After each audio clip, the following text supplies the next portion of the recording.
ক্ষমতায় থেকে মানুষের জীবন নেব সেটা হতে পারে না, বলছেন প্রধানমন্ত্রী। তৃতীয় দফায় রিমান্ডে রিজভী, গোলাম পরোয়ার। এদিকে সরকারের পতন না হওয়া পর্যন্ত কোটা বিরোধী আন্দোলনের সঙ্গে থাকার ঘোষণা গণতন্ত্র মঞ্চের। এবং সর্বশেষ জানাবো 10 মাসের সর্বনিম্ন রেমিট্যান্স জুলাইয়ে 1 মাসে রেমিট্যান্স কমল 7,500 কোটি। শুনছিলেন সংবাদ শিরোনাম, এবারে বিস্তারিত। ক্ষমতায় থেকে মানুষের জীবন নেব সেটা হতে পারে না, বলছেন প্রধানমন্ত্রী। মিথ্যা অপবাদ দেওয়া হচ্ছে অভিযোগ করে প্রধানমন্ত্রী শেখ হাসিনা বলেছেন, আমি ক্ষমতায় থেকে মানুষের জীবন নেব সেটা তো কখনো হতে পারে না। আমি তো সবকিছু হারিয়েছি, বারবার আমাকে হত্যার চেষ্টা করেছে। কোটা সংস্কার আন্দোলন নিয়ে শেখ হাসিনা বলেন, যখন এরা বসেছে মিটিং করছে, আমি বললাম ঠিক আছে, ছেলে মেয়েরা বসছে বসুক, আমরা তো রোদে পুড়ে বৃষ্টিতে ভিজে মিছিল মিটিং করে খেয়ে না খেয়ে এ পর্যন্ত এসেছি। আমি সরকারে আসার পরে এদের তো সেই ধরনের কষ্ট করতে হয়নি। তারা যদি একটু রোদে পড়ে একটু স্লোগান দেয়, বসে তো বসলো, এটাতে তোমরা কিচ্ছু বলবা না। পুলিশ কত সহনশীলতা দেখিয়েছে, তারা মিছিল করে যেখানে যেতে চেয়েছে সেখানে নিয়ে গেছে। খালি বলেছি তাদের একটু নিরাপত্তা দাও তোমরা, আমরা শক্তি প্রয়োগ করিনি। তাদের দাবিটা কি? এটা তো আমার করা।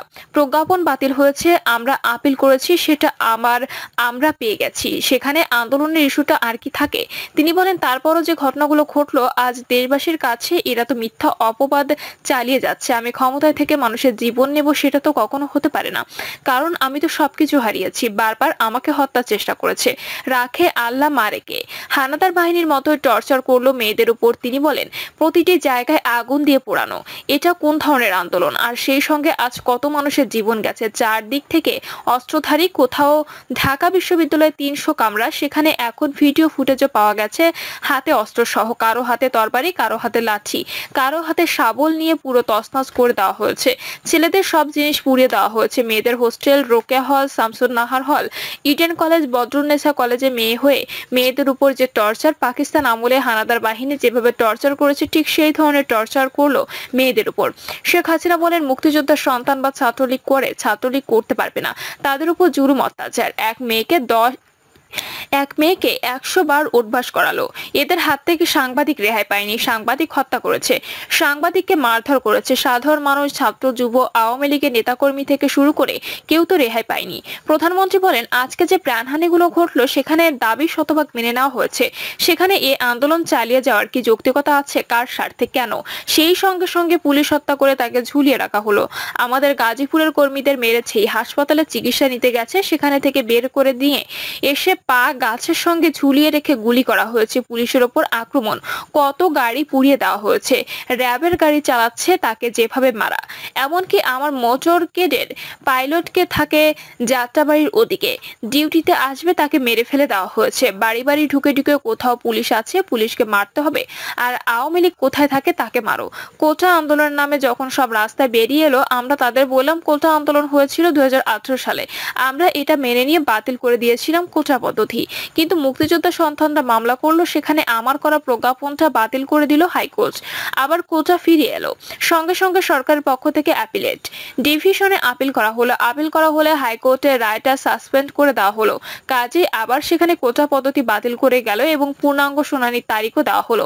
5ই জুন এ রায় হয়েছিল। পুরো জুন মাস চলে গেল। জুলাই মাসের 7 তারিখ থেকে হঠাৎ দেখি আবার কোটার জন্য আন্দোলন, যখন কোটা পদ্ধতি নেই। আওয়ামী লীগ সভাপতি বলেন, তখন কোটা পদ্ধতি নেই, কিন্তু তখনই আন্দোলন। আর আন্দোলন না, দেখা গেল ঝাঁকে ঝাঁকে সব জড়ো হয়ে যাচ্ছে। শিক্ষক থেকে শুরু করে গার্ডিয়ান থেকে শুরু করে অনেক শিশুদের নিয়েও হাজির হচ্ছে। আমার খুব সন্দেহ হলো এটার পেছনে অন্য কিছু আছে। আমি সেটা বলেও ছিলাম, তাহলে এই ছেলে মেয়েদের ভবিষ্যৎ কি হবে?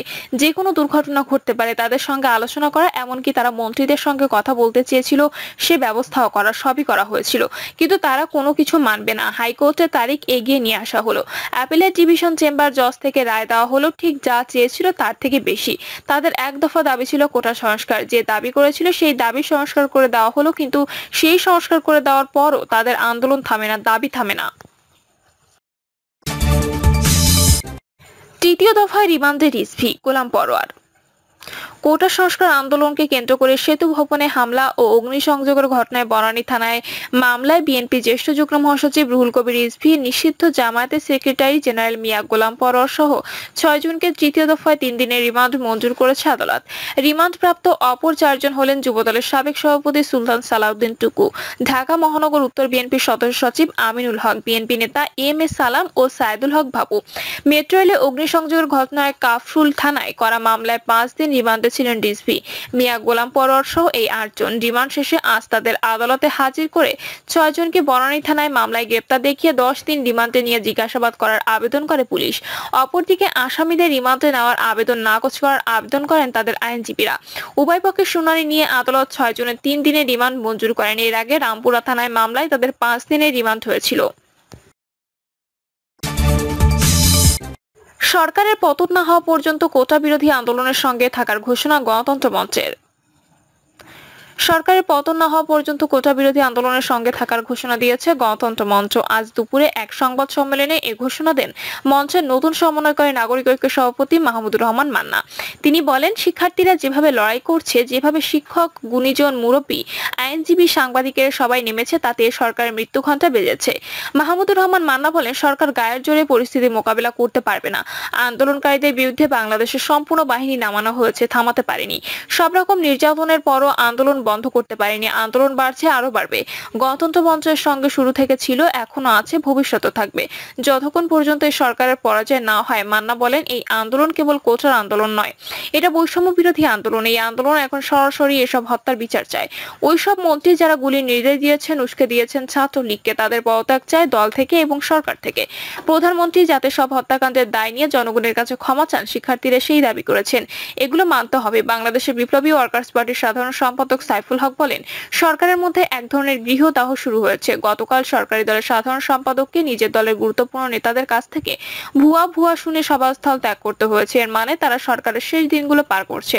ভবিষ্যতে এ ধরনের অনেক ঘটনা দেখা যাবে। আইন শৃঙ্খলা রক্ষাকারী বাহিনী সহ বিভিন্ন বাহিনীর সদস্যদের উদ্দেশ্যে সাইফুল হক বলেন, যে তরুণেরা শিক্ষাঙ্গনে, বিশ্ববিদ্যালয়ে, স্কুলে, কলেজে বুক চিতিয়ে দিচ্ছে, তারা হয় আপনার সন্তান, আপনার ভাই, আত্মীয়। তাদের বুকে গুলি চালাবেন না। জনগণের ট্যাক্সের পয়সা দিয়ে জনগণের বুকে রাবার বুলেট, সাউন্ড গ্রেনেডের ঝড়রা গুলি নিক্ষেপ করবেন না। গণসংহতি আন্দোলনের প্রধান সমন্বয়কারী জোনাস সাকি বলেন, এরকম একটি হত্যাযজ্ঞ চালানোর পর সেই লাশের কারবালায় দাঁড়িয়ে এই সরকারের ক্ষমতায় থাকার আর কোনো অধিকার নেই। এ কথা এখন বাংলার ঘরে ঘরে প্রতিধ্বনি হচ্ছে। রাষ্ট্রীয় শোক প্রত্যাখ্যান করে সারা দেশের মানুষ লাল কাপড়ে, লাল ফিতায়, ফেসবুক লাল প্রতীকে ভরিয়ে দিয়েছে। এই যে গণ অনাস্থা, এটা জনগণ এই সরকারের প্রতি চূড়ান্ত অনাস্থা জানিয়েছে। এই অবস্থা আর চলতে পারে না জানিয়ে তিনি সরকারের উদ্দেশ্যে বলেন, এটা রাজনৈতিক সংকট। রাজনৈতিক সংকটের রাজনৈতিক সমাধান করতে হবে। সমাধান হচ্ছে পদত্যাগ করুন এবং অন্তর্বর্তীকালীন সরকারের হাতে ক্ষমতা হস্তান্তর করুন।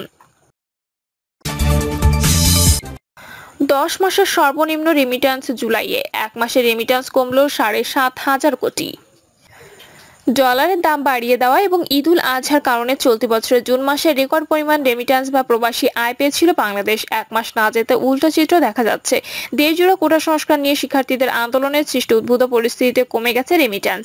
কেন্দ্রীয় ব্যাংকের তথ্য অনুযায়ী সদ্য বিদায়ী জুলাই মাসে 190 কোটি মার্কিন ডলারের রেমিট্যান্স দেশে পাঠিয়েছে প্রবাসীরা, যা গত 10 মাসের মধ্যে সর্বনিম্ন। নিয়ম অনুযায়ী প্রতি মাসের প্রথম কার্যদিবসে আগের মাসের রেমিট্যান্সের তথ্য কেন্দ্রীয় ব্যাংকের ওয়েবসাইটে প্রকাশ করা হয়, কিন্তু বৃহস্পতিবার কেন্দ্রীয় ব্যাংক তা প্রকাশ করেনি। বিকেলে সাংবাদিকরা বাংলাদেশ ব্যাংকের নির্বাহী পরিচালক ও মুখপাত্র মোহাম্মদ মেজবাউল হকের কাছে রেমিট্যান্সের তথ্য জানতে চাইলে বলেন, এখনো প্রতিবেদন কমপ্লিট হয়নি, কাজ চলছে, কমপ্লিট হলে জানানো হবে। পরে বিকেল 5টার দিকে প্রতিবেদন প্রকাশ না করে সংক্ষিপ্তভাবে শুধু জুলাই মাসে কত ডলার এসেছে তাও হোয়াটসঅ্যাপে দেন। মুখপাত্র জানান, জুলাই মাসে 190 কোটি 90 লাখ ডলার প্রবাসী আয় দেশে এসেছে।